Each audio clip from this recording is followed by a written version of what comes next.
आवाज की दुनिया के दोस्तों, कल जो मैं बता रहा कि रमेश जब वकील से मिलके जब घर में पहुंचा तो उसकी पत्नी ने कहा कि क्या बात है। बोले तुम कमरे में गई नहीं। बोले नहीं, मैं आपका इंतजार कर रही थी। बोला अच्छा, तो आप वकील से मिल लिया है? उसने क्या बताया? बोले उसने मुझे जो चीज़ें बताई और जो मैंने उससे इस बारे में डिस्कशन किया तो उसने कहा कि तुमने जो 3 साल पहले अपने हाथ जो कटवाए थे, अब इन हाथों का कोई काम नहीं है। इस हाथ से तुम कुछ नहीं कर सकते। बोले ये क्या कह रहे हैं? बोले हाँ, उसने यही बताया। खैर तू चिंता मत कर, तू अपने कमरे में जाके रेस्ट कर। काफ़ी देर तुमने मैंने इंतजार किया है, रेस्ट कर। मैं थोड़ा हॉल में बैठ के इस बारे में थोड़ा विचार विमर्श करता हूँ, सोचता हूँ कि आखिर क्या होना चाहिए। तो उसने कहा ठीक है, मैं आपको डिस्टर्ब नहीं करूँगी क्योंकि आप काफ़ी परेशान हो। इतना कि वो कमरे में चली गई। अब वो हॉल में बैठा सोच रहा था कि आखिर क्या किया जाए और इन बच्चों के सामने किस तरीके से मैं बात रखूं ताकि मेरी इज्जत पे भी आँच ना आए और वो सारी चीज़ सच भी बतावें। तो इस मामले में सबसे ज़्यादा जो सफ़र करेगा, मेरा छोटा वाला बेटा करेगा। खैर देखता हूँ क्या होना चाहिए। वो भी कमरे में आ गया। दोपहर का उसने खाना भी नहीं खाया, आके पलंग पे सो गया। शाम को वही 7:30 बजे उसकी आँख जब खुली तो उठते ही उसने कहा कि बच्चे सारे आ गए? बोले नहीं, अभी तक तो नहीं आए हैं। बोले चलो हॉल में चल के बैठते हैं और छोटी बहू से कहो कि चाय बनाएगी। बोले कौन सी छोटी बहू से? बोले सुलोचना से। सुलोचना से कहो कि चाय बनाएगी। इतना कह करके वो अपनी पत्नी को बोल के हॉल में आके बैठ गया। उसकी पत्नी किचन में गई, सुलोचना को आवाज़ दी, तुरंत आई। हाँ मम्मी जी, क्या बात है? बोले तेरे पापा जी चाय मांग रहे हैं। बोले ठीक है, आप जाके बैठो पापा जी के पास में, मैं जब तक चाय बना के लेके आ रही हूँ। वो चाय ले करके आई। आने के बाद में बैठ के दोनों जने पी रहे थे। अचानक उसकी नज़र सुलोचना पे पड़ी तो उसने कहा सुलोचना, तुमने अपने लिए चाय नहीं बनाई? बोली नहीं पापा जी, मेरी इच्छा नहीं है पीने की। बेटा हम लोग साथ भी कभी पी लिया करो। हम ये सोचेंगे कि हमारा बच्चा हमारे साथ में बैठ के चाय पी रहा है। ठीक है पापा जी, आप चिंता मत करो। अंदर गई, एक कप में चाय लेकर के आई। उसने कहा इसका मतलब तुम चाय बना रखी थी? बोले पापा जी, आपके सामने पीने में मुझे थोड़ी शर्म आती, इसलिए मैं वहीं रखी आई थी कि आप जब चाय पी लोगे तो जब मैं इसके कप लेके जाऊंगी तो वहां जाके पी लूंगी। बोले बेटा आगे से ऐसा कभी मत करना। मैंने तुम्हें अपना बेटा कहा है तो तू बेटे की तरह ही रह। इस घर में कोई असुविधा नहीं है। मुझे बहुत अच्छा लगेगा कि मेरे बच्चे मेरे साथ में बैठ के चाय पिए। पापा जी आपके कितने अच्छे विचार हैं। बोले बेटा विचार नहीं है, ये मेरी जो अंदर की अंतरात्मा जो बोल रही है वही मैंने व्यक्त किया है। खैर बैठ, पी बेटा। अब वो लोग चार चार पी रहे थे तो उसने अपनी पत्नी से कहा कि एक तुमसे सलाह लेना चाहता हूँ। बोले बोलिए। बोले अगर शाम को मैं जब ये बातें रखूंगा उस समय तुम्हारा क्या रिएक्शन होगा? बोले मैं क्या बताऊं, मेरा कोई रिएक्शन नहीं है। ये जो चारों बच्चे हैं ना मेरे ही हैं। उठ के पीछे जो बहुए लाई हूँ ना, वो भी मैं अपनी इच्छा से पसंद करके लेके आई हूँ। तो मेरा क्या रिएक्शन होगा? बोले खैर तुम एकदम सही कह रही हो। अब सुलोचना, मैंने तुम्हें जब बेटा कहा है तो तुमसे एक सलाह लेना चाहता हूँ। बोले पापा जी पूछे ना, क्या पूछना चाहते हैं? बोले बेटा तू पढ़ी लिखी कितनी है? बोले पापा जी मैंने बीए किया था, उसके बाद में मेरी मम्मी पापा ने शादी कर दी। तुम बीए कर रखी हो, यानी कि तुम ग्रेजुएशन कर रखी हो? बोला हाँ पापा।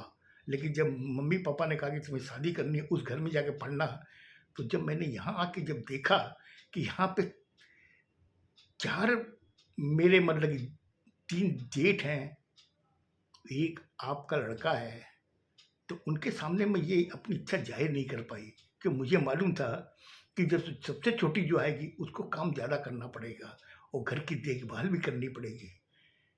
इसलिए मैंने अपनी इच्छा ज़ाहिर नहीं की और मैं इस काम के अंदर ही फँस गई।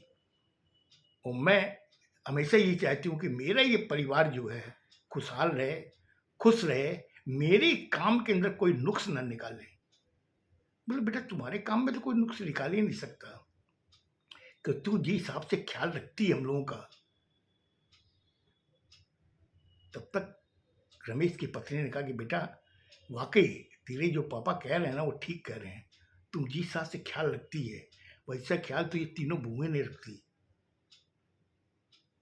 तो सुलोचना ने कहा कि मम्मी जी आप ये बातें क्यों बोल रही हो, क्योंकि मुझसे पहले वो लोग आई है, मेरे आने के पहले तो वही तो लोग ख्याल रखते थे, आज आप बात क्यों बोल रही हो?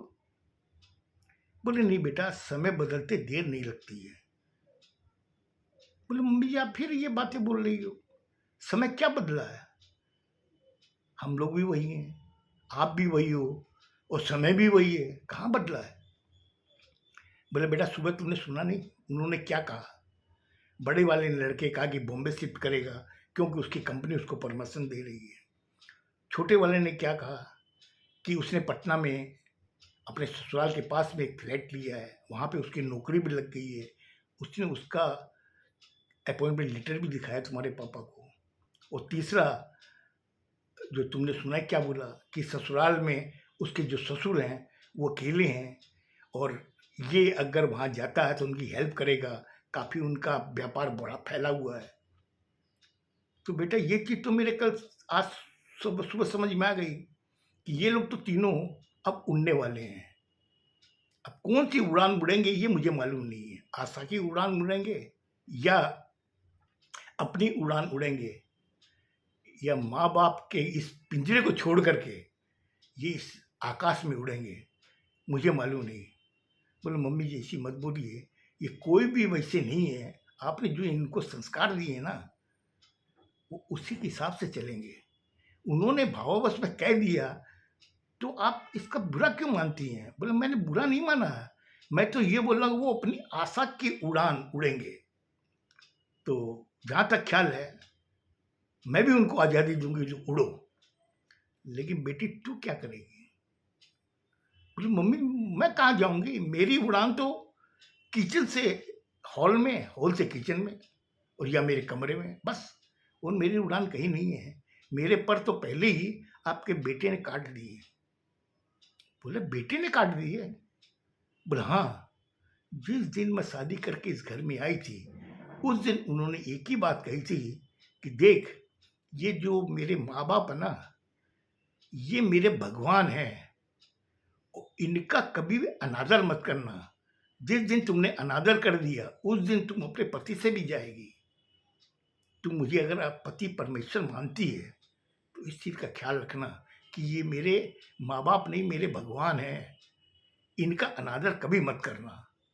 उस दिन मैंने गांठ मान ली कि जो कुछ भी हो मैं भूखी रह लूँगी मगर मेरे इस भगवान को, मेरे पति के जो माँ बाप हैं उनको कभी भूखा नहीं रखूँगी। जब उसने ये बातें सुनी रमेश ने, उसकी माँ ने जब ये बातें सुनी उसकी आंखों में से आंसू आने लगे। जब उसके आंसू बहने लगे तो उसने कहा कि पापा मम्मी आपके आंखों से आंसू आ रहे हैं? बोले नहीं बेटा ये अनायास ही आंसू है जो नीचे गिर रहे हैं। नहीं पापा कुछ तो बात है। अरे बेटा कुछ नहीं है, तुमने जो बातें कही ना वो हमारे हार्ट में कहीं ना कहीं टच की है और ये जो टच की है ना वो मैं चाहता हूँ कि हमेशा ये इसी तरीके से बरकरार रहे। तब तक छोटू आ चुका था। छोटू ने देखा पिता को, माँ को, आंखों में आंखें भरी हुई थी और फिर सुलोचना को देखा तो उसने कहा सुलोचना क्या बात है? बोले नहीं जी कुछ नहीं है, कुछ नहीं, ऐसे हम लोग आपस में बात कर रहे थे। तुम बात तो कर रही थी, वो तो मेरे समझ में आ गया, लेकिन मेरी माँ की आँखें कैसी भरी हुई है? और पापा की भी आँखें भरी हुई है आँसुओं से। आखिर वजह क्या है? बोले, "नहीं, नहीं, कोई वजह नहीं है, आप चिंता ना करो, सब ठीक है।" अगर सब ठीक है, तो ये आँखों में आँसू कैसे हैं माँ के और पिताजी के? तब तक रमेश ने उससे कहा कि छोटू, मेरे पास बैठ। ये जो तुम्हारे पीछे जो आई है ना, इसको कभी अनादर मत करना, कभी भी कड़ी बात मत बोलना। क्यों? कि तुम तो सुबह निकल जाते हो, लेकिन सुबह से लेकर रात तक ये बच्ची जो है ना, हम लोगों का ख्याल रखती है। मेरी अगर सगी बेटी भी होती ना, वो भी इतना ख्याल नहीं रखती जो ये रखती है।